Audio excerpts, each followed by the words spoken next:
stato un ottimo evento perché Lime è spesso, come dire, considerato un mercato di secondo piano,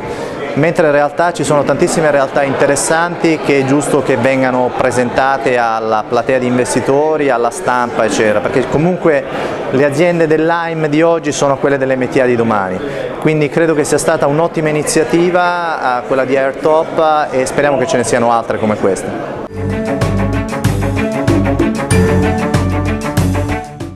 Italia Independent Group ha un ambizioso piano di crescita nei prossimi anni che andrà su vari driver.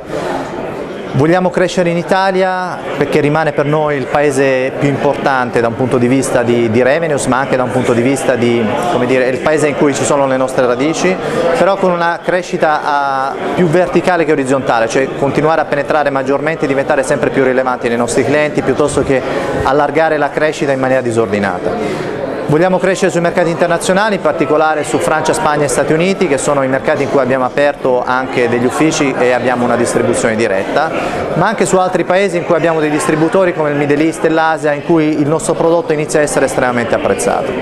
Quindi questo è un po' il piano di crescita nel breve e medio termine. Stiamo anche valutando alcune aperture retail che avverranno nell'arco di quest'anno e quindi cercando di mettere a punto e di testare il nostro format retail che potrebbe essere un ulteriore driver di crescita nel medio-lungo termine.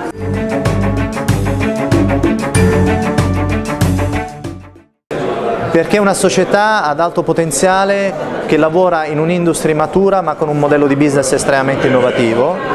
che ha dimostrato di avere qualità e quantità,